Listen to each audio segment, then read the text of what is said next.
All right. All right. All right. All right.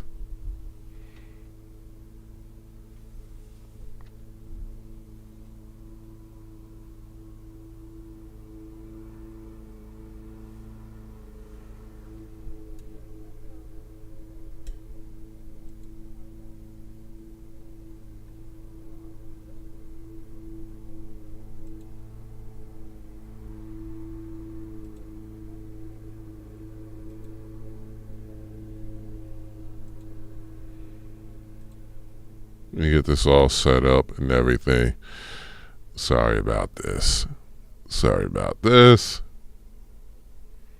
Sorry if you're hearing stuff in the background.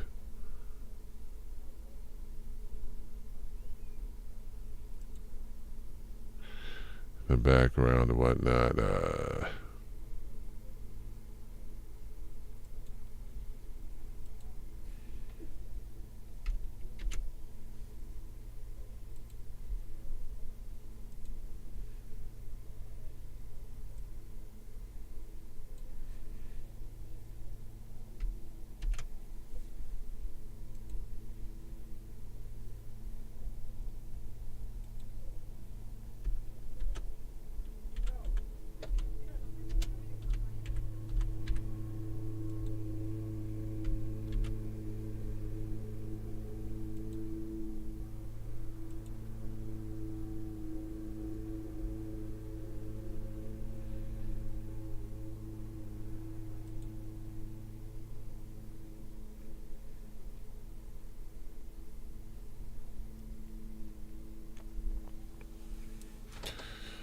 All right.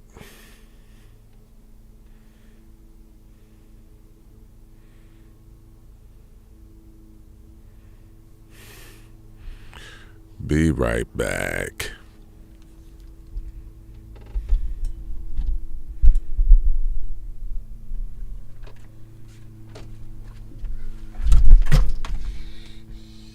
Nobody saw that. Nobody saw that. Nobody saw that.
All right.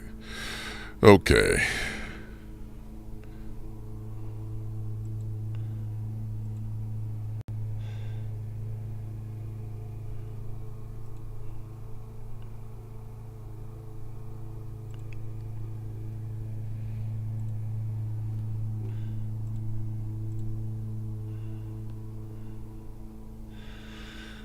All right, everybody. Hopefully everybody's doing good here. Sorry about the whole hold-up. I had to get my streaming set up all right. It's not the best, but it will have to do for now. It'll have to do for now.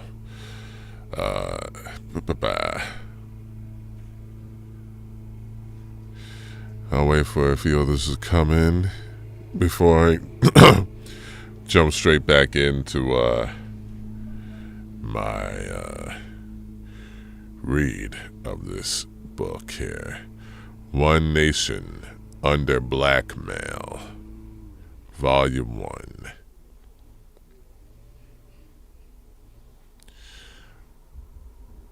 And I'll just wait until a few more people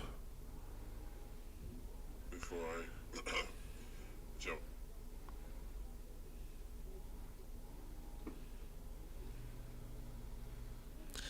And jump straight back into my read of this book here. And yeah.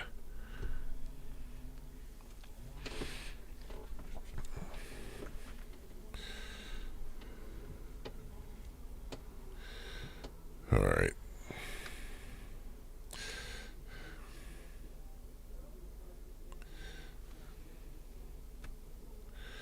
So if you are here,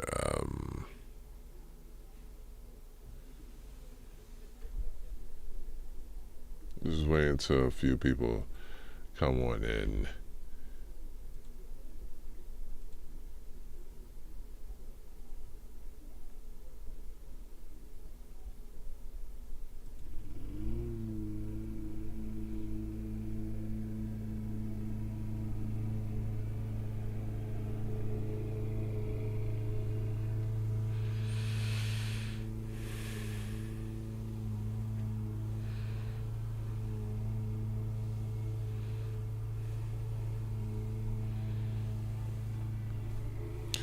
Wait until a few more people come on in.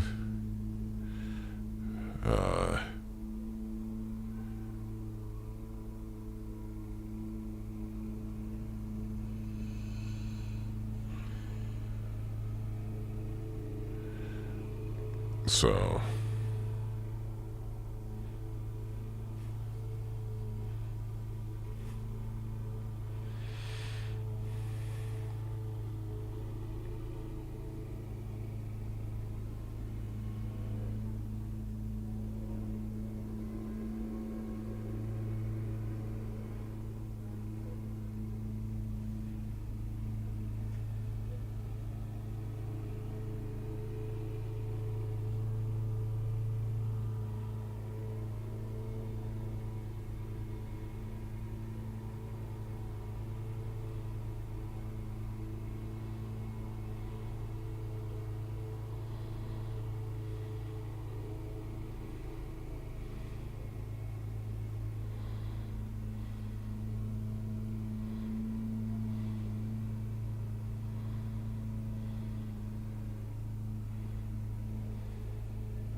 all right.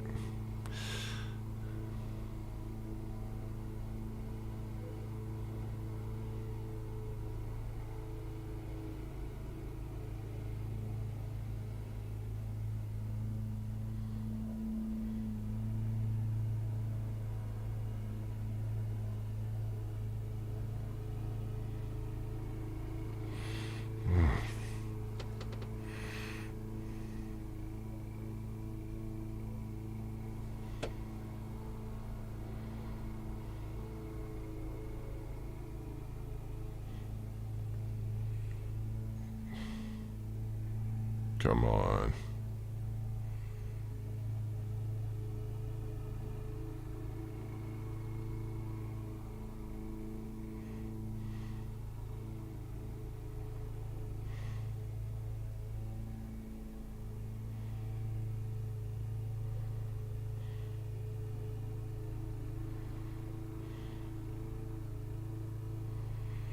Come on.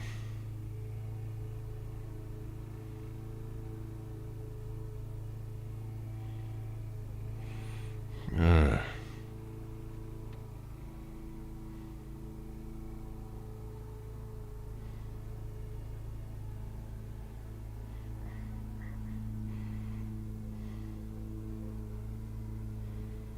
All right. Maybe I have to do it through other means. All right.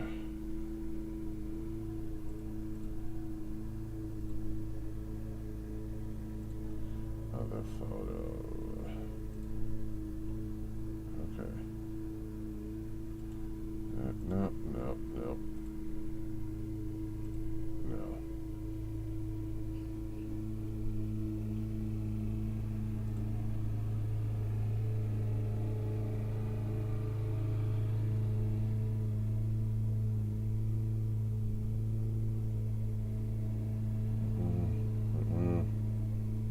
It's not what I want to do.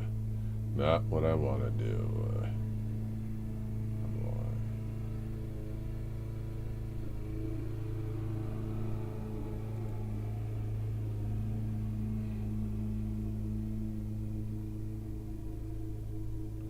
Come on. Come on. Work with me here.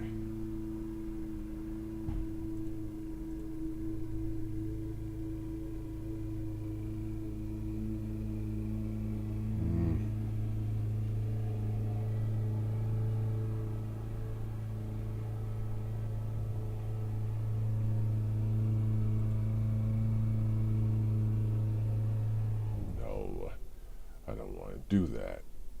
Jeez. All right. And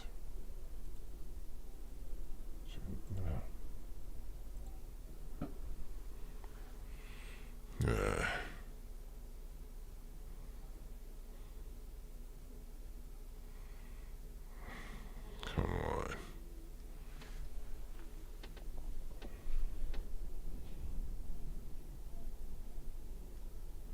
Oh boy.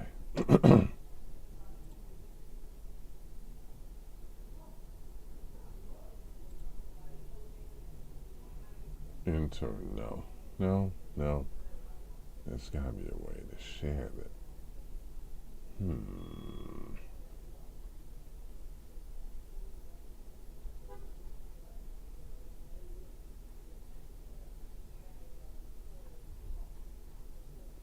Okay.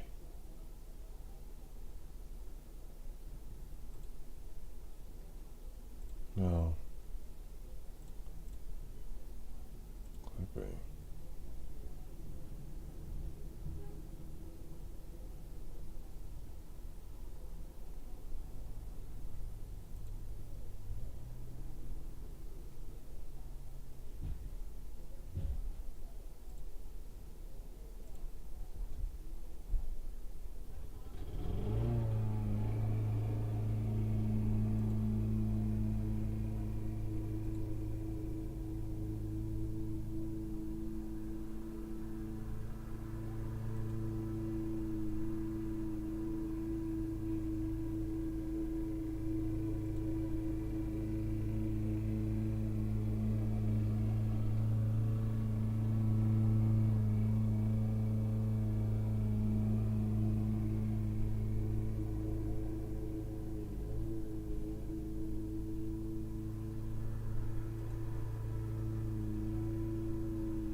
This isn't gonna work. This isn't gonna work. I need to...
You know, I'll just get started. If you're here, Thank you for being here. I'll have this much better next time. So what I'm doing is I'm going to finish up Chapter 1 of One Nation Under Blackmail, Vol.1. And if you're here, thank you for being here. If not, join me, wherever you may, as I read a very good book that explains why we are here.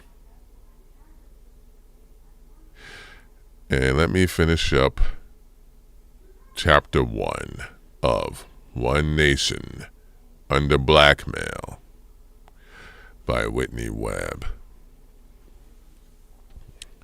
So let me pick up where I left off. I'll just do a little pre-roll from where I was on this page. In 1955, Harry J. Anslinger, the commissioner of the FBN, transferred White to San Francisco to fill a vacant post as the FBN district supervisor for the city.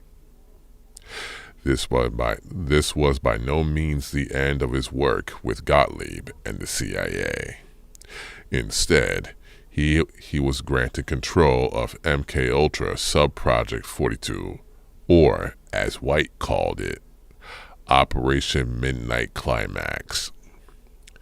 Operation Midnight Climax involved a safe house, much like the one set up in New York City, which was then decked out with electronic surveillance equipment.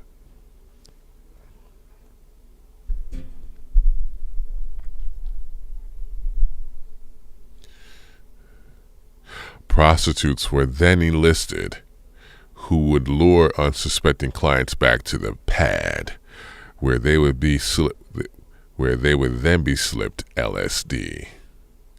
John Gittinger, a Harvard psychologist who was on the CIA payroll, best known perhaps for developing the personality assessment system, later admitted in congressional testimony that the agency was interested in the combination of certain drugs with sex acts. We looked at the various pleasure positions used by prostitutes and others. Some of the women, the professionals, were very adept at this practice. White wasn't alone in obscuring the role of the KMT in the drug trade. This was also modus operandi of Harry Anslinger, the FBN commissioner who served as boss to both George White and Garland Williams. Although Anslinger, like Donovan, was a bitter enemy of J. Edgar Hoover, he rode the rising tide of McCarthyism in the U.S. and identified China as the #1 threat to public order. The Chinese Communist Party, he claimed in the media and in official FBN reports, was overseeing vast opium fields and had trained thousands of agents to distribute heroin within the West. Per Anslinger, Chinese opium production totaled more than 4,000 tons a year, with the profits from the smuggling being used to finance the activities of the Communist Party and to obtain strategic raw materials. It's a typo in the book. Hold on.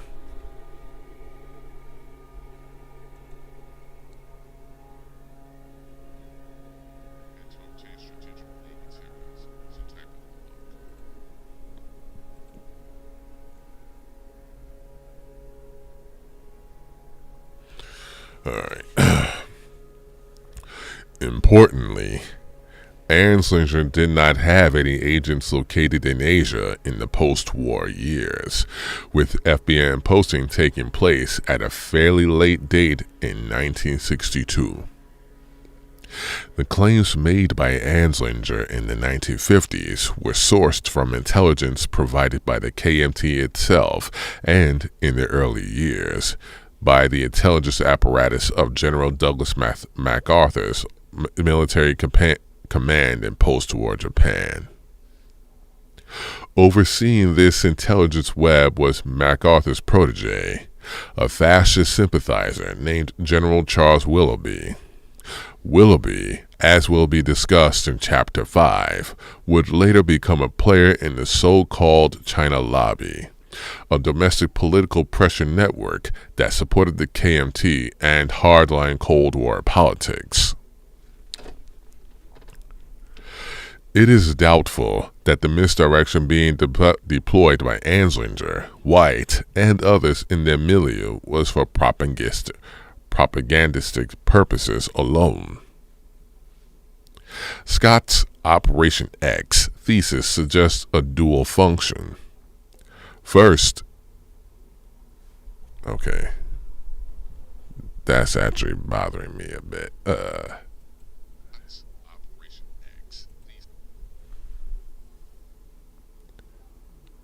Scott's Operation X thesis suggests a dual function. First, it bolstered Cold War propaganda efforts, which roughly followed the same template as the fifth column propaganda of the OSS during World War II. Second, it helped hide the roles of certain individuals, organizations, and networks that worked in tandem with Western intelligence services, militaries, governments, and businesses in the global drug trade. During this period, investigations into organized crime in America were soft-pedaled, if they took place at all, in part thanks to coercion and blackmail, particularly the blackmailing of FBI Director J. Edgar Hoover. This also worked to obscure the role of the KMT in the drug trade due to the historical unity of the American organized crime with Asian drug traffickers forged in the interwar period. There is a stark possibility that this unity was maintained well into the post-war epoch through the efforts of American intelligence services themselves. This would result from the long-term effects of the OSS apparatus that had been set up in the China-India-Burma theater during the war. That apparatus had been concentrated around a powerful unit called Detachment 101, which, incidentally, had been set up with the aid of Garland Williams. Many of the most notorious intelligence operatives and soldiers who dotted the landscape of the late 20th century can trace their roots back to this OSS theater, and many of them will appear throughout this book. Those who served there included E. Howard Hunt, later a CIA coup master who achieved infamy during Watergate.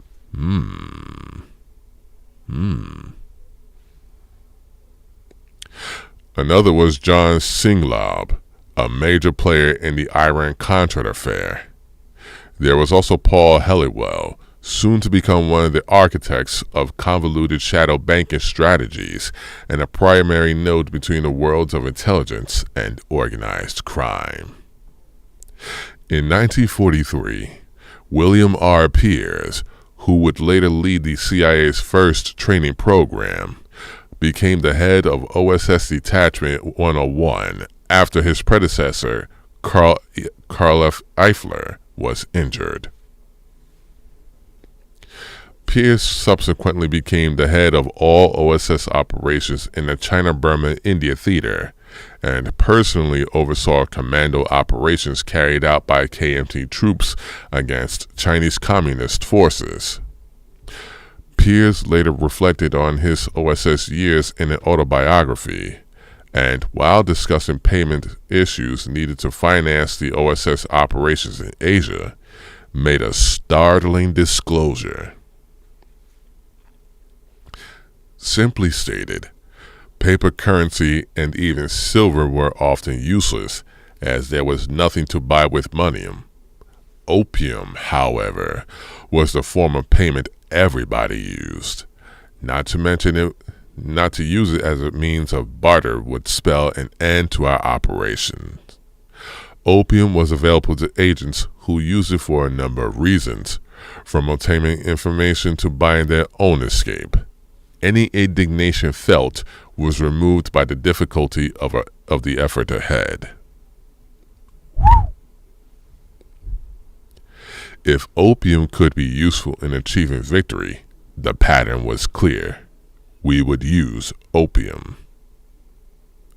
The OSS activities in Burma would lay the groundwork for the country to subsequently act as an essential node in early Cold War activities against communist elements in Asia. Importantly, after Chinese communists drove the KMT out of the mainland and into Taiwan,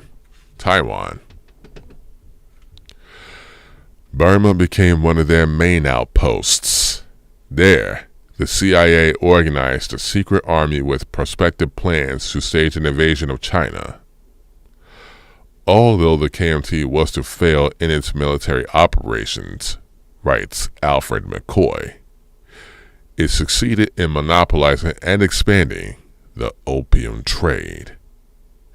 He continues, the KMT shipped the opium harvests to northern Thailand, where they were sold to General Phao Sianan of the Thai police, a CIA client.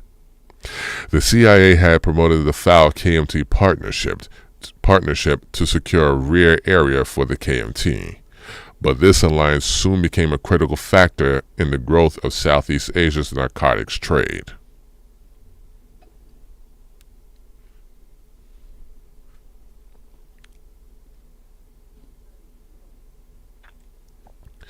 With CIA support, the KMT remained in Burma until 1961, when a Burmese army offensive drove them into Laos and Thailand. By this time, however, the Kuomintang had already used their control over the tribal populations to expand Shan State opium production by almost 500%, from less than 80 tons after World War II to an estimated 300 to 400 tons by 1962. The CIA's Burma-Thailand support for the KMT was codenamed Operation Paper. One of the architects of the operation was a close associate of Thailand's General Phao named Willis Byrd, later nicknamed Mr. Opium. Byrd, during World War II, had served with OSS in the Burma-China-India theater. After the end of the conflict, he regained control. He remained in the region as a supplier to the Thai military and police. Whether or not Byrd wasn't on the books asset of the CIA isn't clear, though he certainly was a middleman for moving supplies that had been obtained via agency financing. These supplies arrived in Thailand by way of a company called Southeast Asia Supply Corporation, most frequently referred to simply as C Supply or SCA Supply. Willis Byrd acted as SCA Supply's Bangkok office manager under the direction of Sherman Joost, a veteran of OSS Detachment 101. SCA Supply was not set up in Thailand, however. The business was instead registered in Miami, Florida by OSS veteran-turned-lawyer and banker Paul Helliwell. At the same time that Helliwell was handling the legal end of SCA Supply's activities, he was also acting as consul for the Thai government in the U.S. In this capacity, he was closely linked to General Phao and the network of politicians who supported him. SCA Supply worked closely with Civil Air Transport, CAT, the CIA's first proprietary airline. The roots of CAT were planted during the Second Cold the Second World War, when Claire Chennault organized the Flying Tigers, a volunteer aviation unit set out to provide support for the KMT in China in their fight against Japan. With ranks drawn from the U.S. military, the Flying Tigers trained at bases in Burma, which acted as a logistics hub for their airlift. Chennault had long-standing ties to the KMT. Since the late 1930s, Chennault has served as a military advisor to Chiang Kai-shek and his brother-in-law, the powerful nationalist Chinese banker and diplomat TV Sun. Besides his links to the KMT leadership and to the U.S. military, Chennault maintained an impressive array of contacts.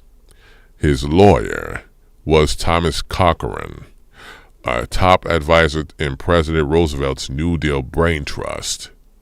Corcoran was close to Helliwell, and both worked together to promote Chennault's aviation plans when the war ended.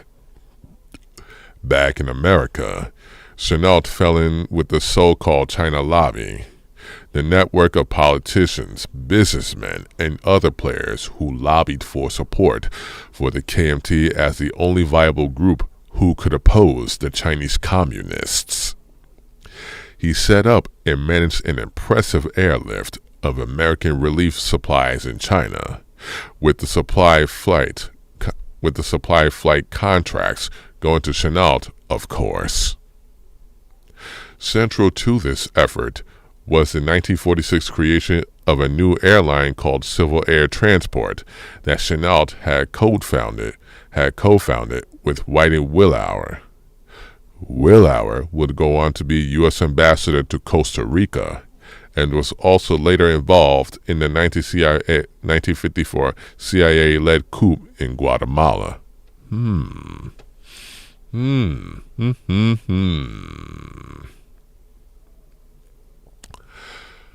When the KMT retreated to the island of Formosa, now Taiwan, Chennault used CAT to run arms and medical supplies to national Chinese fighters. CAT was brought into the world of special operations thanks to the efforts of Helliwell. He had brought Chennault and the aviation company to the attention of Frank Wisner, then the head of a covert body called the Office of Policy Coordination, OPC. Within several years, the OPC was incorporated into the CIA, cementing in place a militarized command structure governing the dark arts of the clandestine services. By 1950, CAT was a full-fledged CIA proprietary airline, operating under the auspices of a holding company set up by the agency called Airedale Corps later.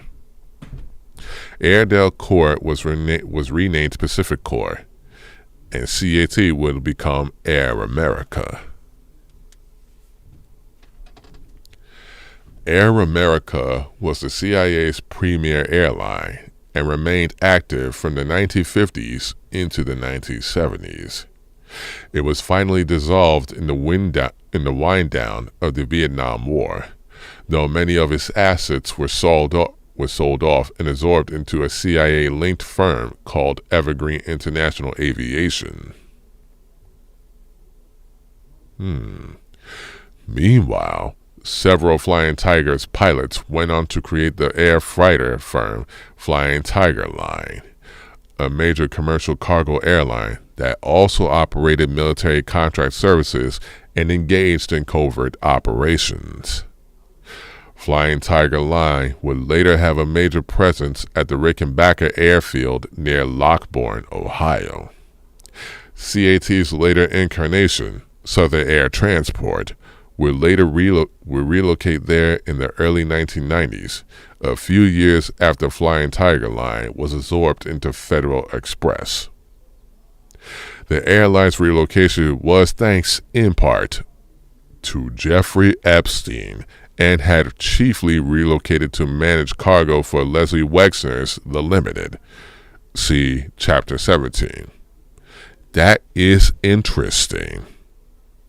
That is interesting. Whew. Connections to organized crime appear in nearly every corner of this web. Take, for instance, Margaret Chung, an attending physician for Chenault's Flying Tigers.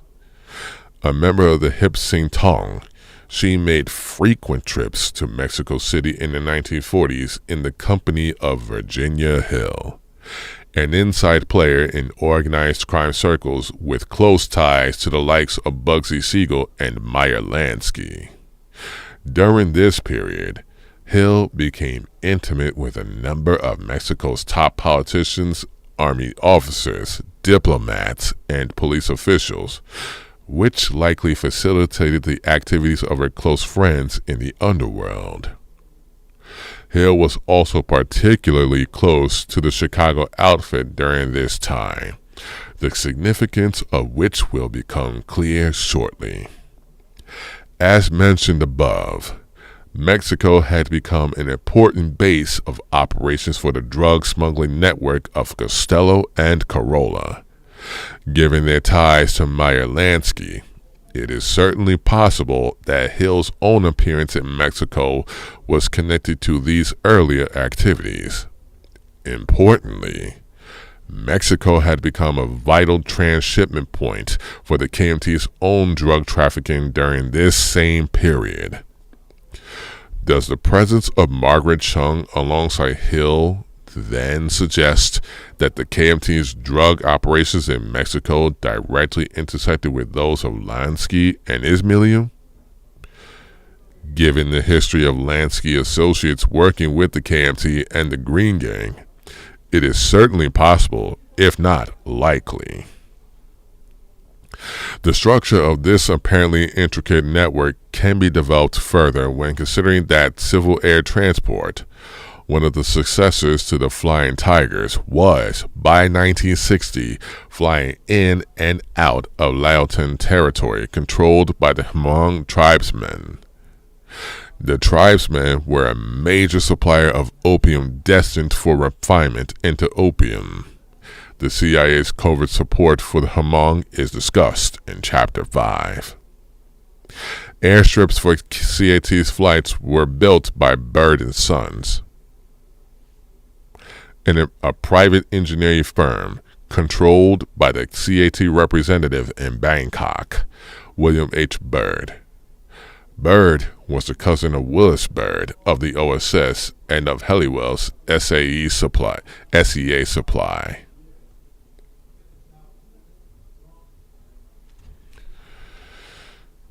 There was also the case of Helliwell himself. By this point, he had become a prominent player in Republican politics. He was, for example, a delegate for Dwight Eisenhower as he strove to clinch the Republican Party presidential nomination. Helliwell had also been a leader in the Florida chapter of Citizens for Eisenhower. That chapter was subsequently accused of being taken over by professionals who refused to work with the regular GOP leaders and who are accountable to no one for the finances they collect. Members of this cadre of operations aside from Helliwell included Kurt Landon and James Gilmartin. Together, these three men were tightly connected co-conspirators amassing unaccountable power. Landon is a substantial client of Helliwell's law firm. Gilmartin is a partner of Helliwell's, and Gilmartin is married to Landon's daughter. We find these men closely allied by business and marriage who, if their plan succeeds, will find themselves in a position of enormous power in Florida and responsible to no recognized Republican authority. That is interesting.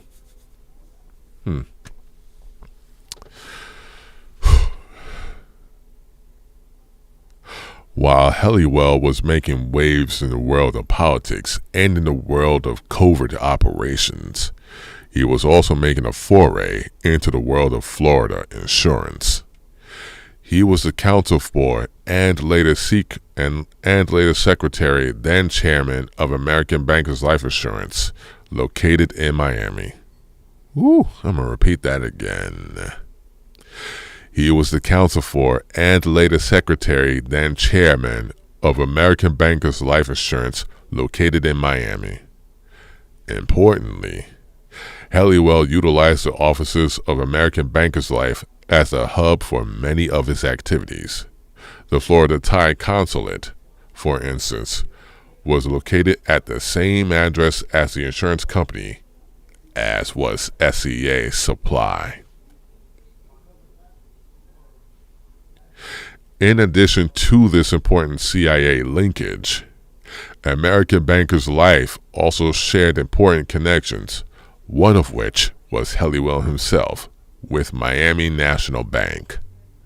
Founded with a loan from the Teamster Pension Fund, here we go again with this Teamster Pension Fund, Miami National was identified in 1969 as having served between 1963 and 1967 as a conduit through which hot syndicate money was exported by Meyer Lansky's couriers and laundered through the Interlocking Exchange and Investment Bank in Geneva. The importance of Lansky's Geneva Bank will be discussed in Chapter 3. Helliwell's ventures, and specifically his banking endeavors, were probably related to the flow of heroin that originated as KMT opium and then passed through the hands of American organized crime figures. In his book, Hot Money and the Politics of Debt, offshore banking expert R.T. Naylor writes that Southern Florida is a major refuge for Latin American flight money, which pours into the Florida banking system and local real estate. The flight capital into real estate business is an old one. In the 1950s and 60s, Kuomintang money from Thailand and Burma came via Hong Kong to be washed in Lansky-related property firms.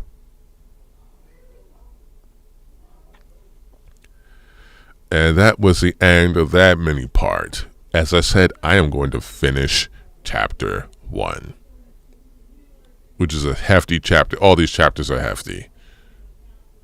But I will finish. I will finish.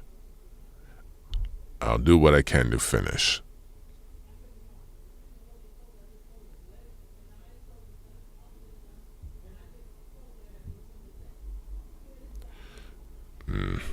I will finish. So let me get into what is now, I believe, the super mob.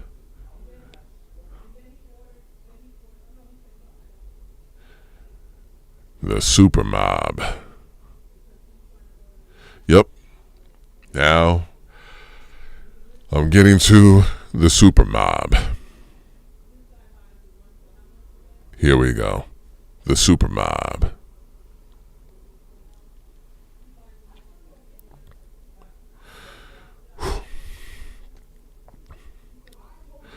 The global drug trade is a massive business, and the offshore banking system that enables it is even bigger.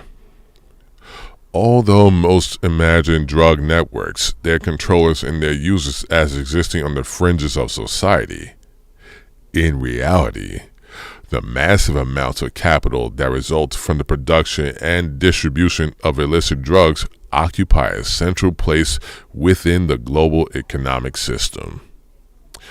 Consider a statement made in 2009 by Antonio Maria Costa, who was then the head of the UN Office on Drugs and Crime. According to Costa, proceeds from the drug trade were an important source of liquidity for cash-starved banks at the height of the 2008 economic crisis. The amounts absorbed by the banking system were enough to prevent some banks from collapsing. interbank loans were funded by money that originated from the drugs trade and other illegal activities. There were signs that some banks were rescued that way. Damn. In 2000, Le Monde Diplomatique suggested that the global drug trade was $1 billion a year business, an incredibly low estimate. 17 years later, the Global Financial Integrity Project estimated that worldwide drug trafficking revenue stood somewhere between 426 and to 652 billion annually. In the same report, the overall revenue of illicit activities was posited to be $2.2 trillion. The UN Office on Drugs and Crime, meanwhile, estimated that money laundering activities, encompassing the washing of illicit drug revenue and more, make up anywhere from 2 to 5% of global gross domestic product, at around $800 billion to $2 trillion. This again is almost certainly a conservative estimate. In 2012, $21 to $32 trillion was estimated to be sloshing through the offshore banking system. This number would have only increased in the wake of the earlier 2008 financial crisis.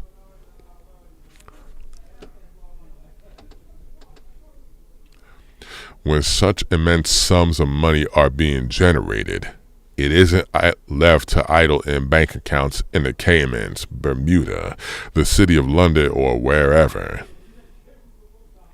The end destination of a money washing process is to transform dirty money into seemingly clean investment capital. Journalist Michael Ruppert, in his book Crossing the Rubicon, cites cases where companies have tapped illicit money flows in order to borrow money at a lower interest rate than they would receive from major banking institutions. The conversion of dirty or hot money into credit capital that begins as a line of credit issued by a lending institution, is made easier by bank secrecy laws and tax havens, which makes it possible for legitimate and illegitimate pools of capital to intermingle freely. Catherine Austin Fitts and Chris Sanders have gone even further by suggesting that there is a positive correlation between the upwards trajectory of stock market performance and the consistent ballooning of the drug trade.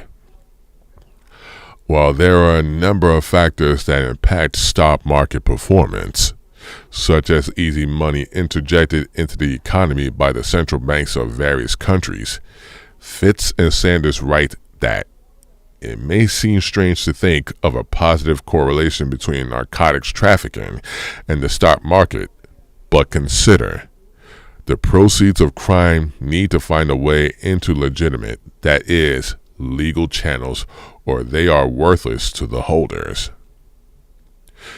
If one further imagines that the banking system earns a fee of 1% for handling this flow, rather low considering that money laundering is a seller's market, then the profits for banks from this activity are of the order of $5 to $10 billion. Applying Citigroup's current stock market multiple of 15 or so to this yields a market capitalization of anywhere from $65 to $115 billion. One can thus readily see the importance of the illegal drug trade to the financial services industry.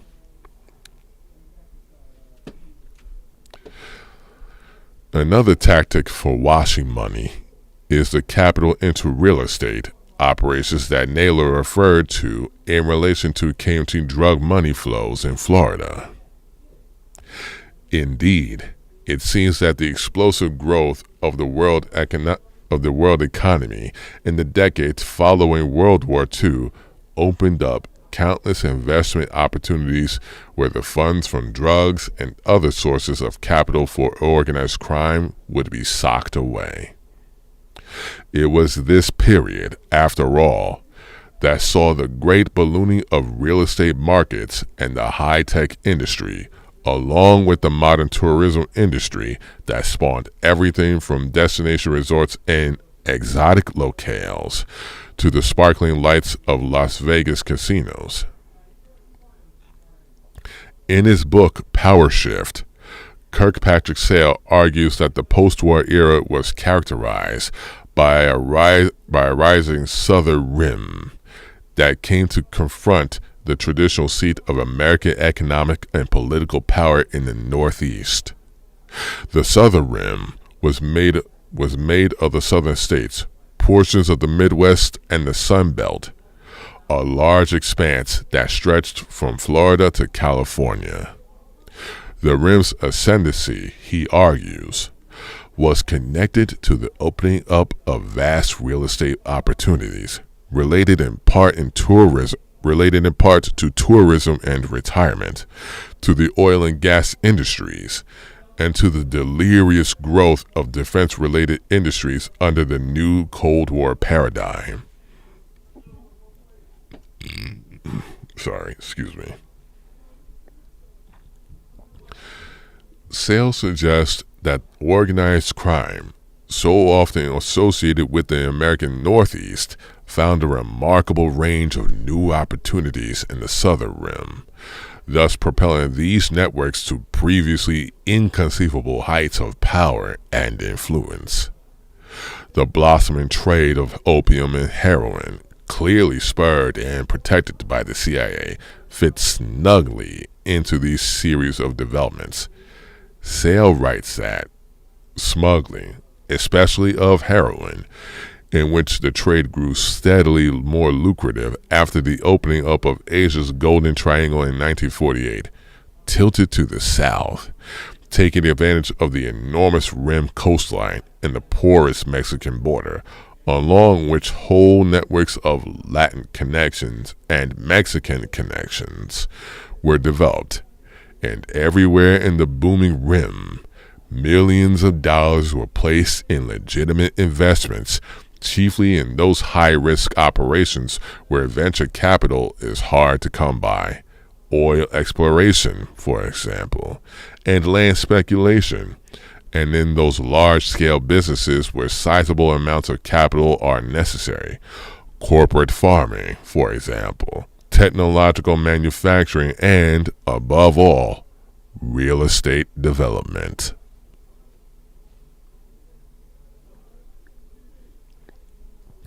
The observations and arguments made by Kirkpatrick Sale, Michael Ruppert, and Catherine Austin Fitts neatly dovetail with the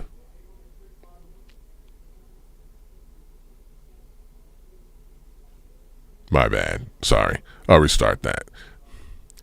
The observations and arguments made by Kirkpatrick Sale, Michael Ruppert, and Catherine Austin Fitts neatly dovetail with the complicated yet organized history detailed by Gus Russo in his book, Supermob. The term supermob, per Russo, refers to a close-knit circle of Jewish and Italian mobsters and businessmen who arose in the corruption-ridden corridors of Chicago and who then installed themselves in California and elsewhere. What makes the supermob unique is that it was particularly stark and fairly unmasked example of how criminal networks, political power, and legitimate commercial activities mixed together in the period of explosive economic and cultural growth in the wake of World War II. A key player in this group was Jake Avery, who started off as a political fixer in Chicago's 24th Ward. He acted as a precinct captain and managed to swing the dominant political orientation of the ward from the Republican to the Democratic Party. He was later praised by Franklin D. Roosevelt for his efforts to make his district the best Democratic ward in the country. By 1928, Avery was the ward chairman and a budding associate of organized crime. He forged an alliance with the gangster Al Capone, and the two worked together to elevate Anton Cermak to the mayor's office. Would you look at that? Would you look at that?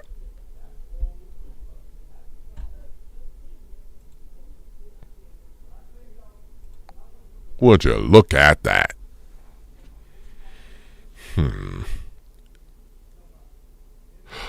On the business side of things, one of Avery's closest associates was Henry Crown, who later became a major figure in the Hilton Hotel Company, the dominant controlling interest in the major defense contractor General Dynamics, and the owner of the Empire State Building. Hold up. What? Hold up. I gotta read that again. On the business side of things, one of Avery's closest associates was Henry Crown, who later became a major figure in the Hilton Hotel Company, the dominant controlling interest in the major defense contractor General Dynamics, and the owner of the Empire State Building. He subsequently sold the iconic building to Lawrence Wien, a New York City lawyer and real estate developer who was helping manage the assets of the Desert Inn in Las Vegas, which was controlled by mobster Mo Dalitz, and, as will be noted in Chapter 4, tied up with the affairs of the infamous lawyer Roy Cohn.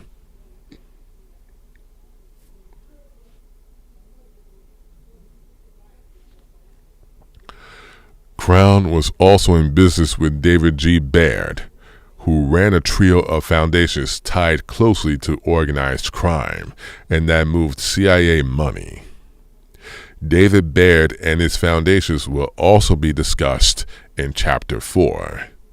Crown's son, Lester, who would later join the Mega Group, which was co-founded by Leslie Wexner and Charles Bronfman in 1991, and is discussed in detail in Chapter 14. Henry Crown's business empire first began with his company Material Services Corporation, a supplier of concrete and other materials for construction companies. During World War II, Crown took leave from Material Service to serve in the Army Corps of Engineers. During this same period, the company benefited greatly from Crown's relationship with Jake Avery. As Russo writes, Avery, who had also joined the armed services, managed to become, with no small thanks to friends in the Roosevelt administration, the overseer of countless international post exchange (PX) facilities on military bases. Soon, the military was supplying these PXs with goods purchased from Buddy Colonel Crown's Material Service Corporation.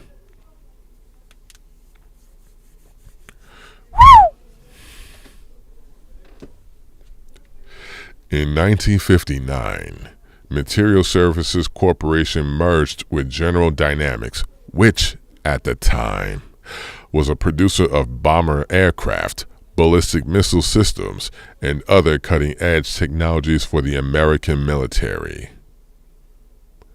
Crown received 20% equity in the company, making him the controlling stakeholder, and his right-hand man, Patrick Hoy, was installed as vice president of the corporation. Hoy had earlier been president of the Hotel Sherman in Chicago, a popular watering hole for various denizens of the city's organized crime community. Since General Dynamics' board was populated by the cross-section of individuals tied to the Cold War military and intelligence structures, this chain of ownership and associates is a surprisingly straightforward instance of mutual collusion between these spheres and the criminal underworld.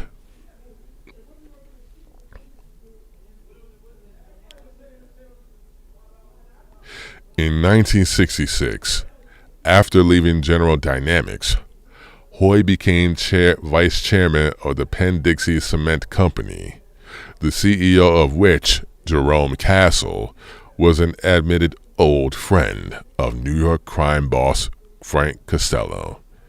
Avery, Crown, and Hoy were all close to an important Chicago lawyer named Sidney Korshak. The Korshak family had grown up with the Averys, and just like Jake Avery, Sidney Korshak forged an early working relationship with Al Capone. Even before he was officially an attorney, Korshak's side gig, while he was still in law school, had been to act as an advisor to the infamous gangster.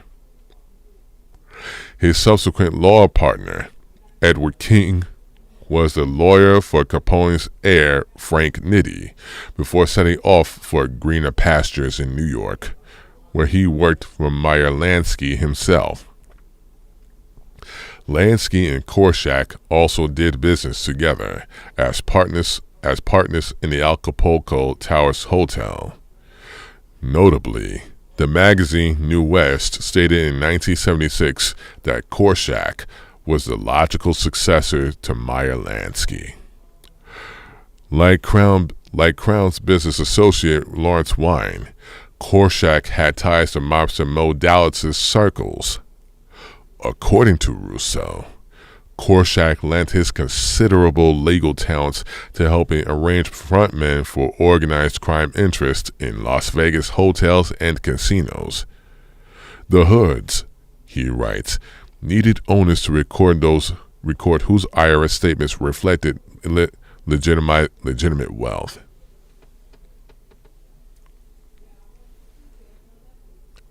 The obvious first choice was Mo Dalitz. Dalitz, his criminal background, and his webs of associations will be discussed mainly in Chapter 4. Another associate of the supermob was Julius Caesar Stein, an ophthalmologist and musician that abandoned his medical career to book dance bands and singers into speakeasies and nightclubs on Chicago's South Side.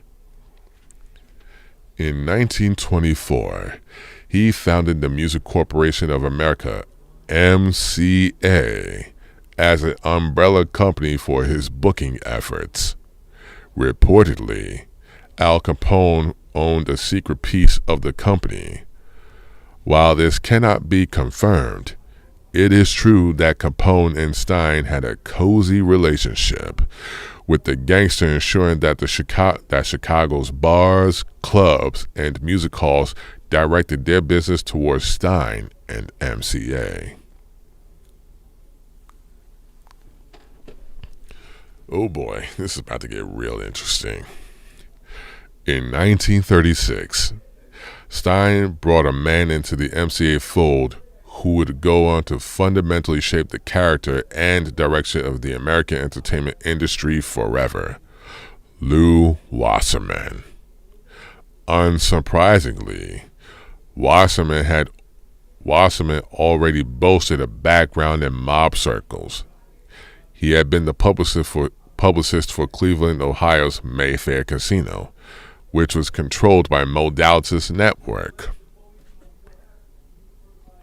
Dalitz and Wasserman maintained lifelong ties.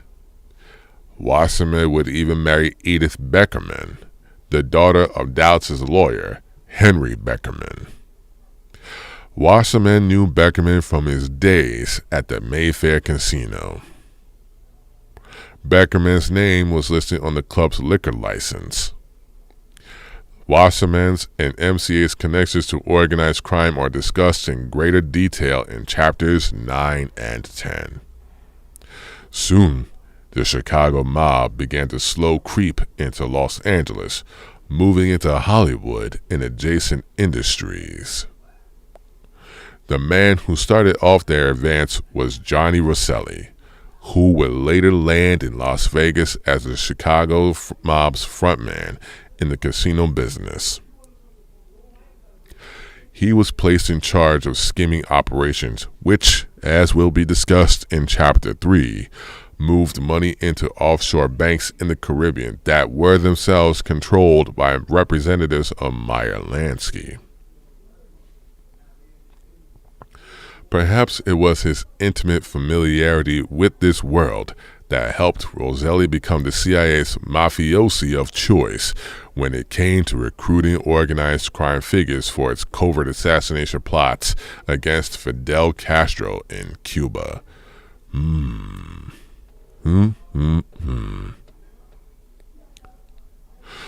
Through the operations that took shape in California, massive amounts of illicit money began to be dumped into above-board industries. Real estate was a particularly hot commodity, and the architect of many of the investments made by the supermob was a protege of Avery and Korshak named Paul Zifrin. Zifrin's granddaughter would later marry Lou Wasserman's grandson, bringing these families even closer together. Zifrin acted as a LA representative of Hilton Hotel Interest, and he was the source of the seed capital that launched Store Properties, Inc., a real estate holding company whose ostensible owner was a man named Sam Dennis. Dennis was most likely a conduit for enabling the flow of organized crime money into real estate. Per Russo, Dennis was a known associate of mob bosses Longy Zwillman, Doc Staker, Frank Costello, Joey Adonis, and Meyer Lansky. Genesis' criminal records showed that he had been arrested for bad checks in Florida, embezzlement in New York, and mail fraud and securities law violations in Georgia. By 1957, Store Properties had bought thousands of acres of land in over 300 transactions worth $20 million in Los Angeles alone. When Store's other California purchases are factored in San Bernardino, Fresno, Oakland, and San Francisco, the estimate approaches $100 million. Then there were the additional investments in such states as Arizona, Utah, Colorado, Oklahoma, Florida, Illinois, and New York.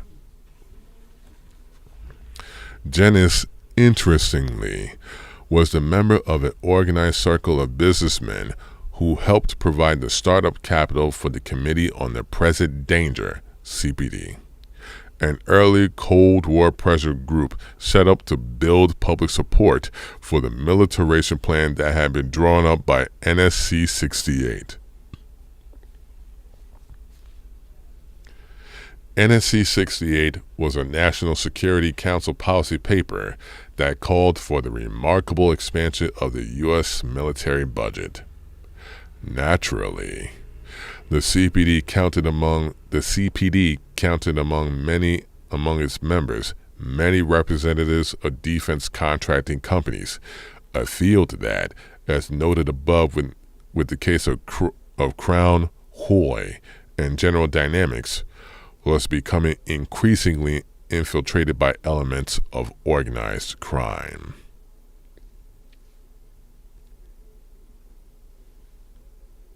Crazy.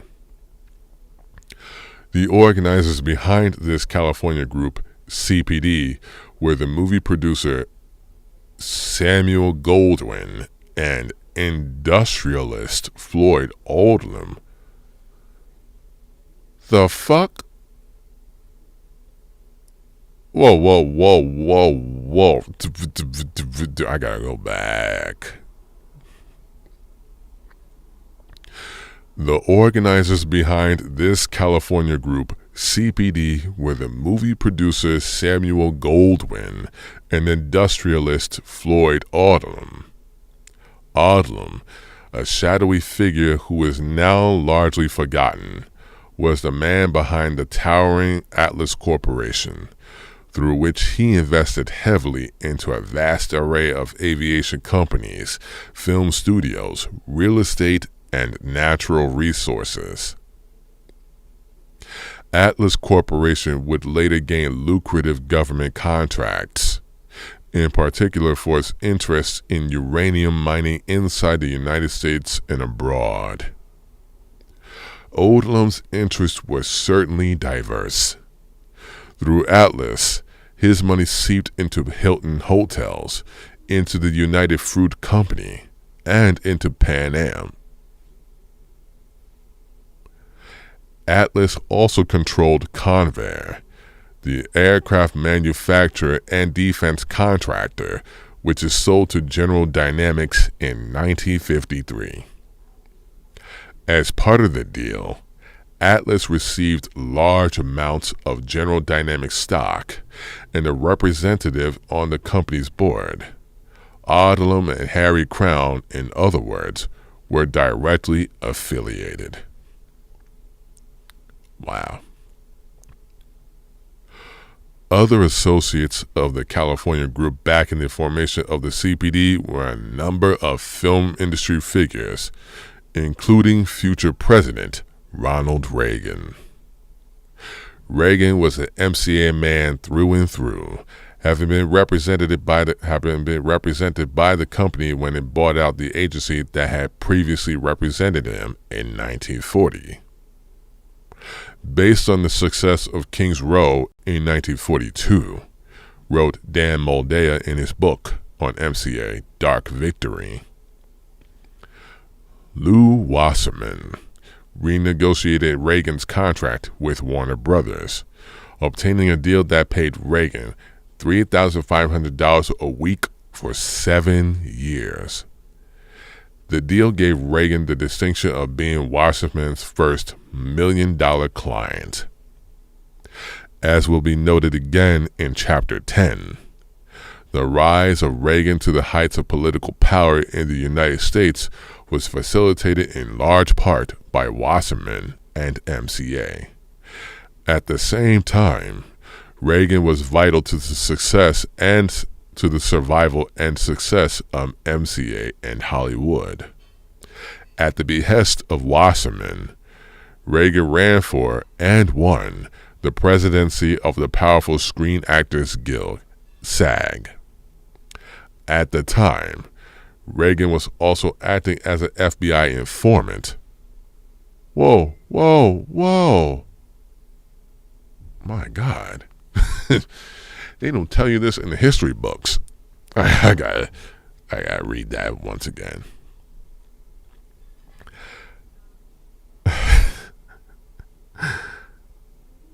At the time, Reagan was also acting as an FBI informant, reported to the Bureau on Leftists in Hollywood. Once in charge of SAG, Reagan began to change the rules to benefit his benefactors. SAG had previously restricted companies like MCA, that is, talent agencies, from becoming producers. However, in 1952, Reagan granted the company a special waiver. MCA thus gained an insurmountable edge over competing agencies in Hollywood and began to exponentially increase its hold over the entertainment industry.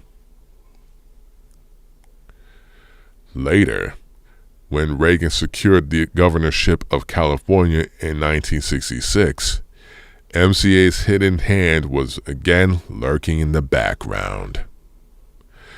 The co-chairman of his campaign was Taft Schreiber, the long-running vice president of MCA, while the company's founder, Jules Stein, went to work in arranging funding.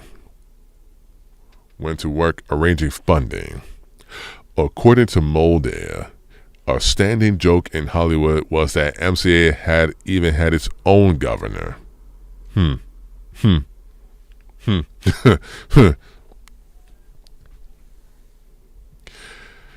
MCA had actually hedged its bets in that election. Running against Reagan was the incumbent Pat Brown, who was being backed by Wasserman and Korshak. Henry Denker, a playwright and producer with numerous Hollywood connections, stated that MCA was divided into two groups. There was the Democratic group and the Republican group. They always wanted to have a hand in the White House, no matter which party was there. When Reagan was doing the General Electric show, somebody came up with the idea that he would promote GE to the plants, make visits. These appearances were very successful. They saw how the workers loved him, and somebody at MCA said, "Hey, he could be governor of the state." In show business, you go with what's working. That's an old maxim.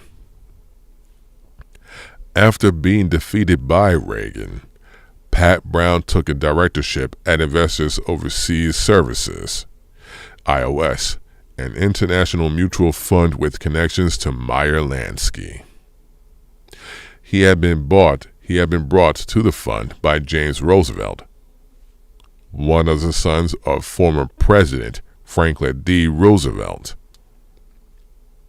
James, it seems, had organized crime ties of his own, as he had done business with Stored Properties, the mob-controlled real estate company that had been set up by Zifrin and Dennis. Also partner alongside Roosevelt in Stored Properties was James Swig, who would later serve earlier as Pat Brown's statewide finance chairman in a successful California gubernatorial campaign.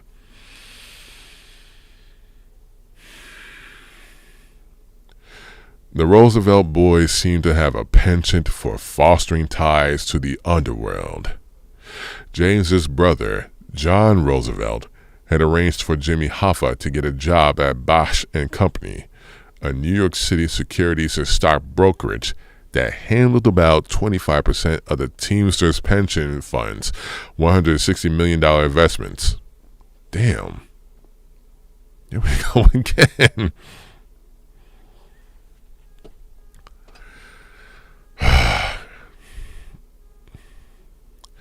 The president of Bosch and Company, incidentally, was Frank T. Ryan, a veteran of the OSS, who was partnered with the spy master William Donovan and other veterans of U.S. and British wartime intelligence in the World Commerce Corporation, WCC. WCC itself was capitalized by a handful of firms, including Bache & Co. itself and Floyd Odlum's Atlas Corporation, which was represented on the WCC board by Odlum's brother-in-law, L. Boyd Hatch. With this set of ties, the specter of intelligence connections begins to emerge once again. It is no surprise, then, that there's a direct line running from the Chicago-Los Angeles supermob to the networks that were simultaneously being organized by Paul Helliwell. Good grief. Good grief. Whew. That was the supermob chapter. Holy hell. Now we get to the final part of chapter 1. The Kings of the Castle.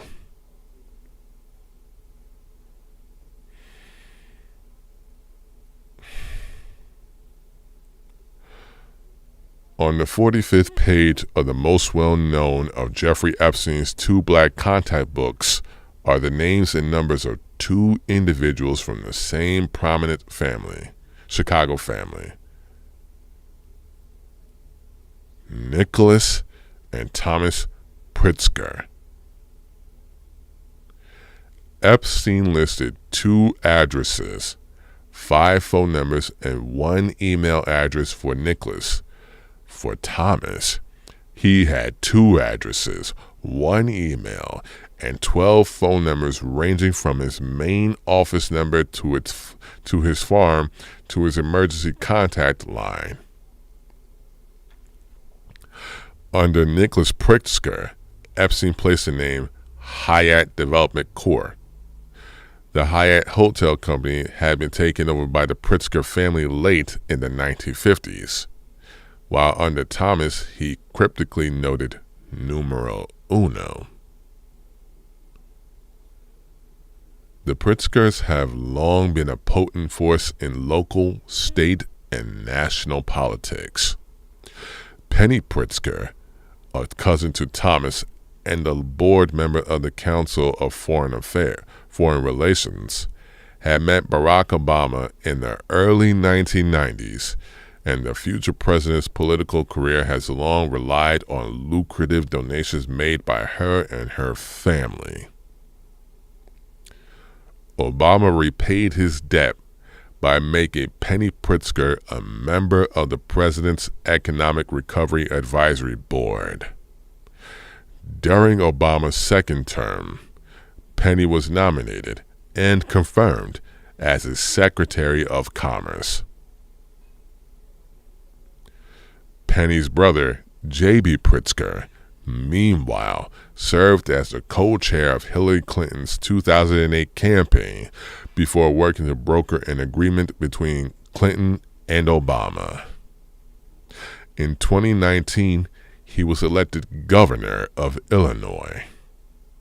The third sibling, Anthony Pritzker, has avoided taking public office, but maintains a post on the advisory board of the Center for Asia-Pacific Policy at the Rand Corporation.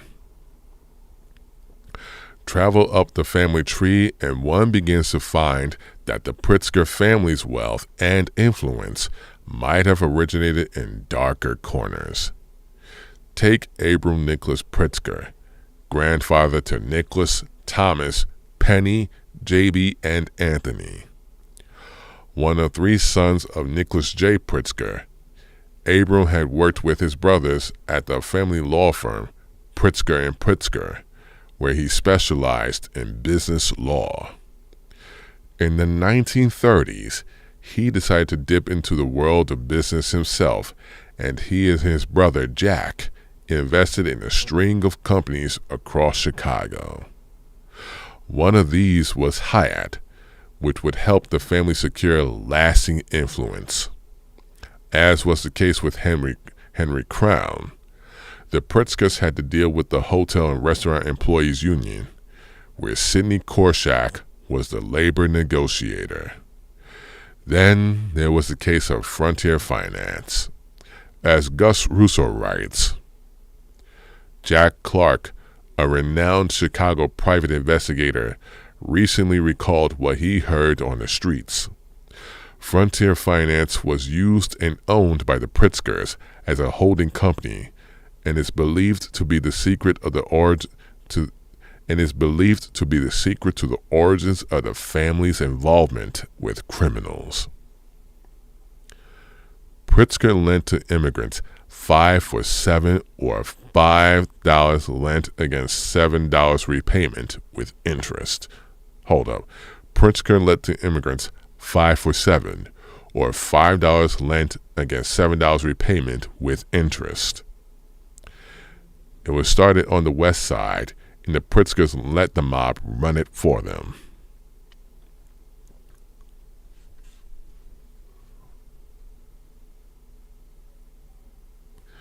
This company office was where the mob held their meetings.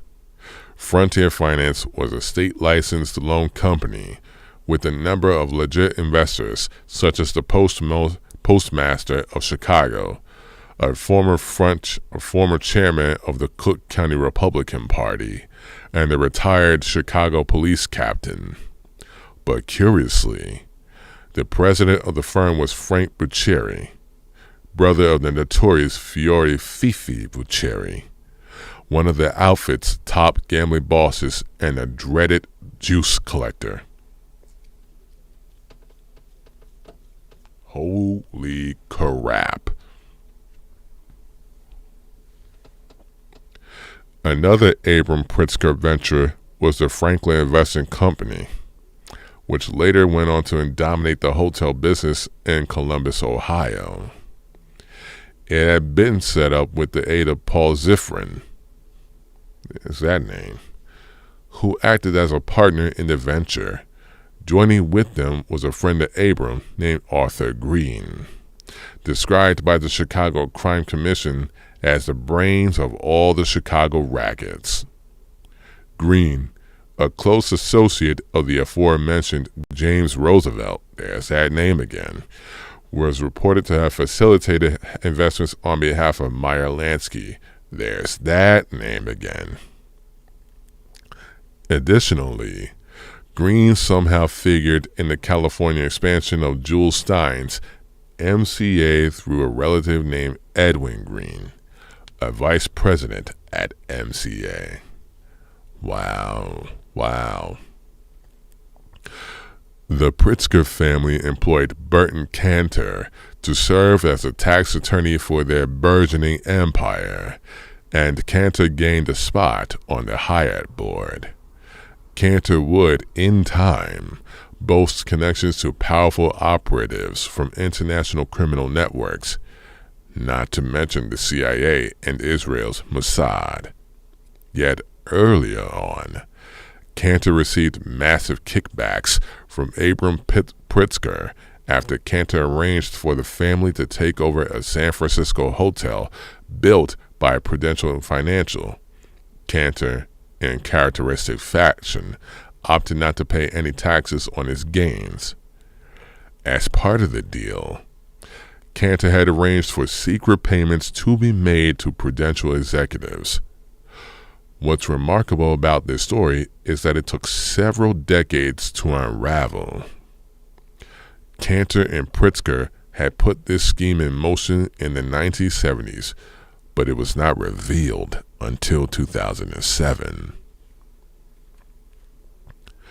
Cantor was deeply connected to the world of mob-linked businesses. In 1968, for example, he was listed as the agent for the La Costa Club near San Diego. La Costa, for all intents and purposes, was built for and by organized La Costa, for all intents and purposes, was built for and by organized crime figures.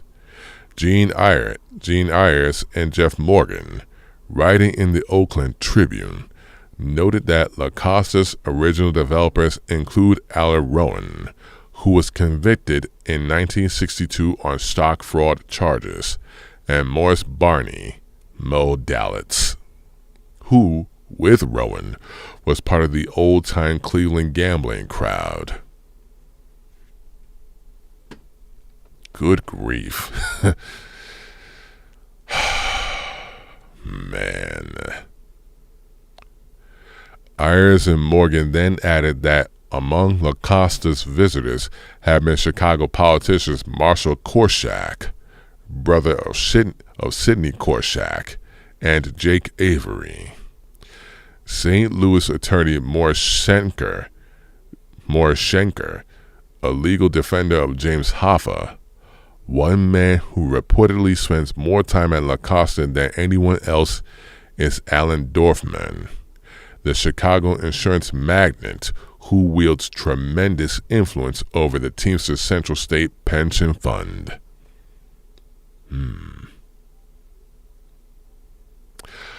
La Costa itself managed to tap into $62 million in Teamster pension fund loans. Importantly, a close associate of Cantor named Stanford Clinton, himself a partner at the Pritzker law firm and hired board member, was a trustee for the fund. Other Cantor ventures were located far from the windswept cityscapes of Chicago and the sunny, beach-adjacent plains of Southern California. He was also connected to a most curious bank located in the Bahamas, Castle Bank and Trust. When the IRS came knocking on Castle's door, Cantor told them he was merely a tax consultant to the bank. That was a lie. He was one half of the bank's top management, and he was shepherding money from its various clients into its coffers. The Pritzker family itself would later be revealed to be the bank's largest depositors, while a number of people tied closely to them maintained accounts there as well. Stanford Clinton held money in Castle, as did the actor Tony Curtis, a close friend of Sidney Korshak.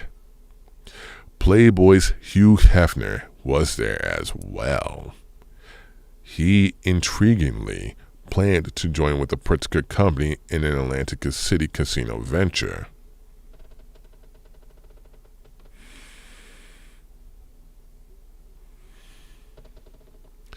Castle maintained accounts for the usual crew of organized crime suspects: Morris Kleiman, Sam Tucker, and Lou Rothkopf, as well as major parts of the Cleveland mob scene that surrounded Mo Dallas, held money in Castle.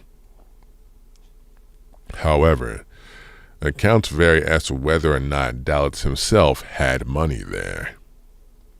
Kleiman, whose attorney was Cantor, was reportedly a secret co-owner in the bank. Either way, his accounts in Castle reflected his hidden interest in a company called Carrot Inc., which operated the Stardust Casino in Las Vegas. The Stardust itself was owned by Lodestar Inc., a company controlled by Dallas.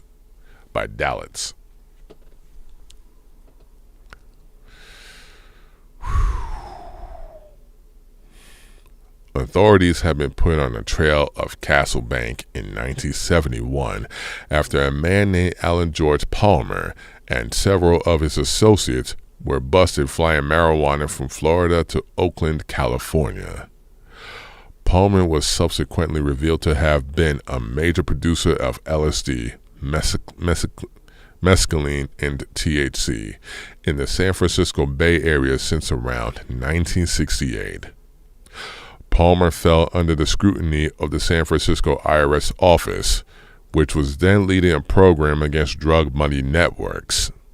That office soon discovered that the dealer had used the then unknown Castle Bank, whose services he accessed via American National Banker and Trust Company in Chicago.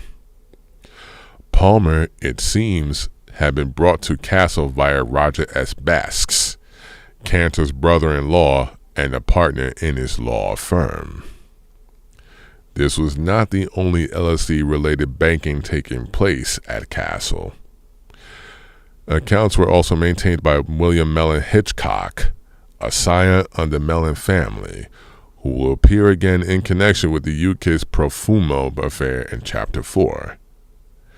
Hitchcock was one of the financial backers of the Brother of Eternal Love, the so-called hippie mafia that produced and distributed psychedelics on an international scale. Good grief.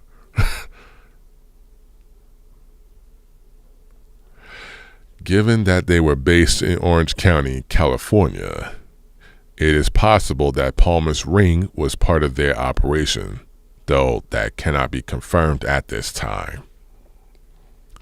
The San Francisco IRS requested aid from the IRS intelligence apparatus in Chicago, which promptly tracked down Castle's information. They found a card that listed the bank's principals, several of whom were revealed to have been fictitious characters. At the top of the list was Cantor and his partner, the other half of Castle's management, Paul Helliwell. Alan Block writes that Cantor and Helliwell had known each other since the late 1950s, having met while working on a deal between a Cantor client and one of Helliwell's. Excuse me. Castle Bank was a melding of worlds. On the one hand, There was Cantor's specialty in offshore trusts and its connections to both the city's political power center, political power centers and the sprawl of its super mob. On the other hand, there was Halliwell, the Republican Party insider, intelligence veteran, and continued intelligence asset, and an offshore specialist in his own right, with intimate connections to the blossoming heroin traffic coming out from Southeast Asia. Together, they ran a complicated money laundering operation that silently moved the funds of powerful gangsters, politicians, businessmen, and the intelligence services around the globe.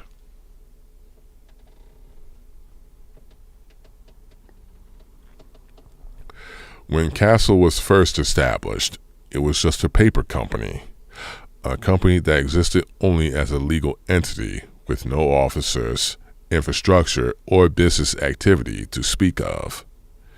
It sat for 3 years from when it was registered in 1964 until 1967, when it was finally activated.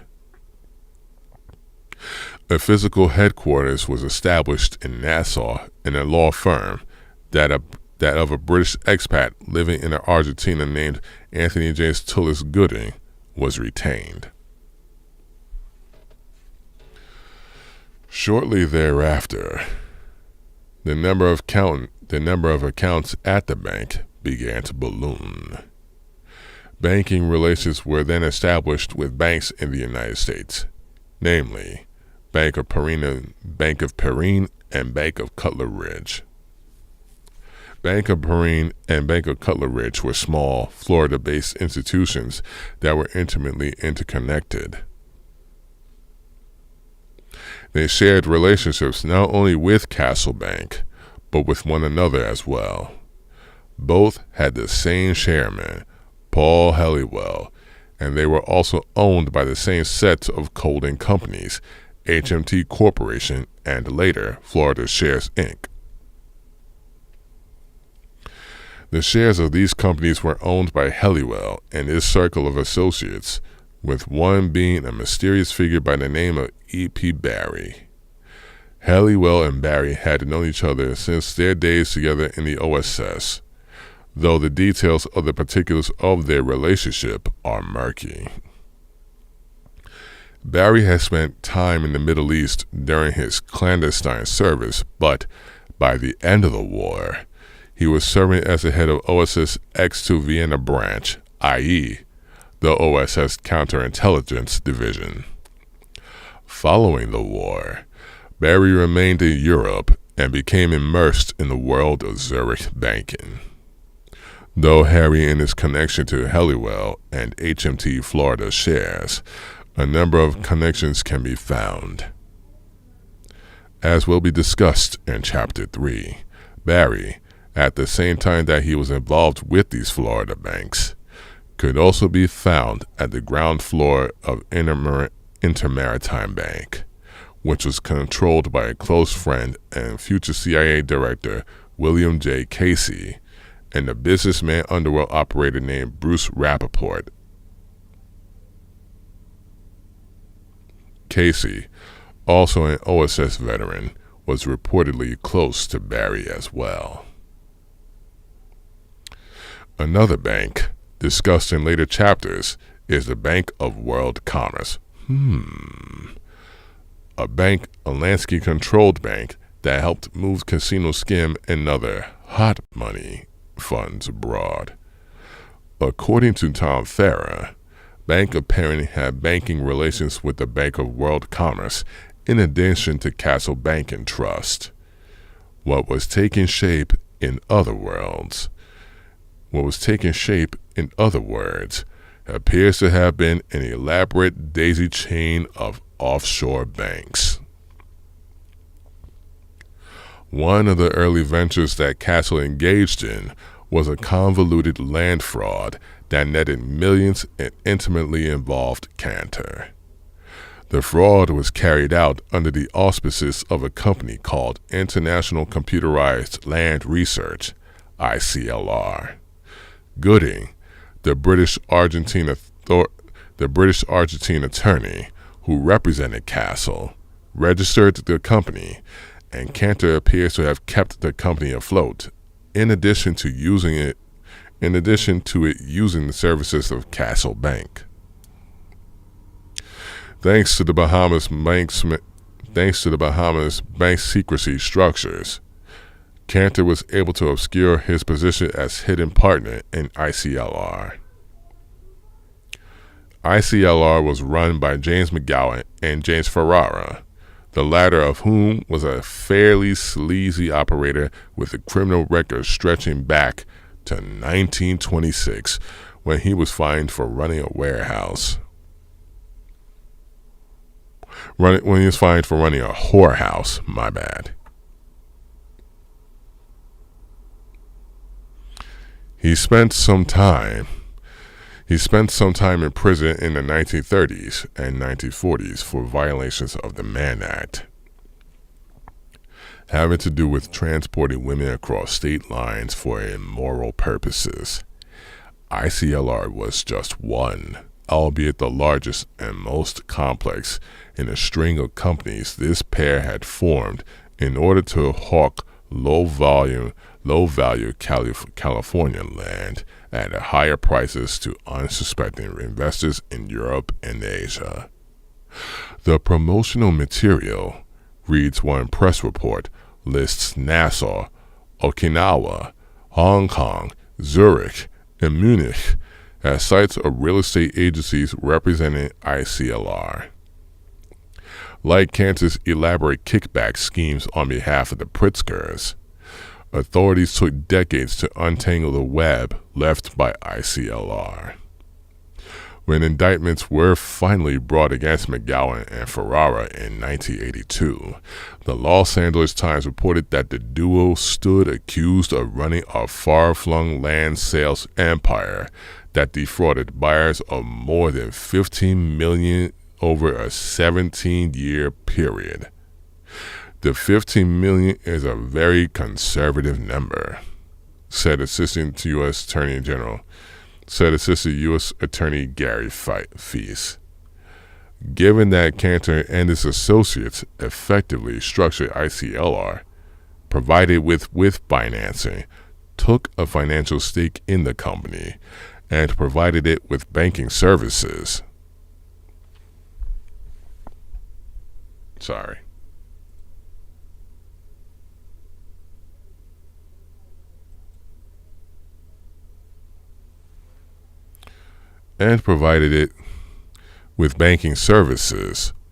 There are obvious questions as to the ultimate purpose and destination of this pilfered money.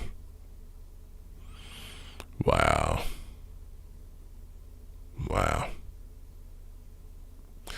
Castle Bank wasn't only a repository and conduit for money belonging to tax-evading billionaires, shady businessmen, drug dealers, and land fraudsters.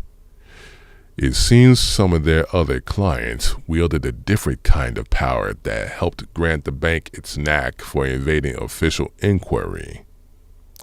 First, a sweeping IRS probe into Castle that had unearthed an expansive network dedicated to tax evasion. Sorry. I'm going to repeat that again. Just had to double check something.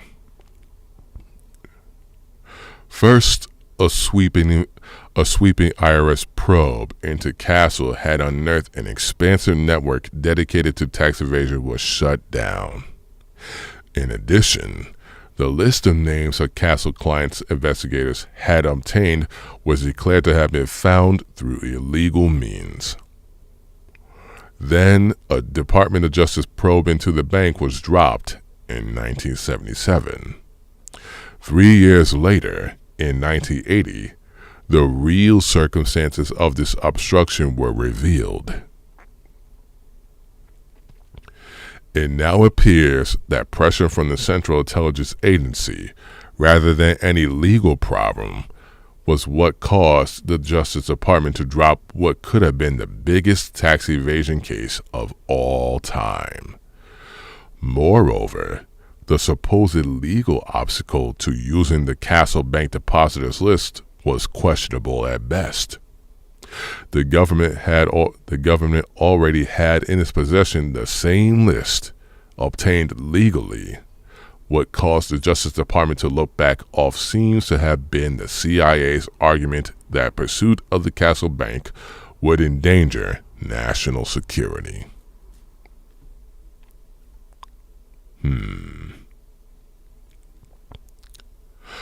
According to an unnamed federal source, Castle Bank was one of the CIA's finance channels for operations against Cuba. Helliwell, and presumably Castle, was purportedly involved with the agency in financing a series of covert forays between 1964 and 1975 against Cuba by CIA operatives working from Andros Island, one of the many islands located in the Bahamas not too far from Florida's southernmost coastline. Declassified CIA files show that, going back to the pre-Bay of Pigs invasion era, Andros was used as a staging ground for the CIA's cadres of Cuban exiles that the agency had armed and trained to fight against Castro. Later, in the 1980s, Andros would serve as one of the transshipment points for Colombian cocaine flowing into the United States by way of Nicaragua. Involved in this particular channel was a figure who will be addressed at length in future chapters, Robert Vesco.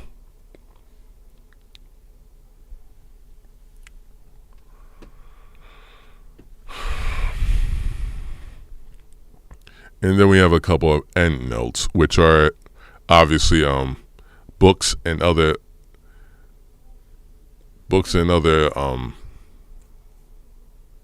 actually it's mostly books and other pieces of document that were documented, that where this information comes from,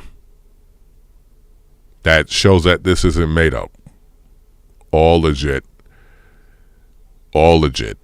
information.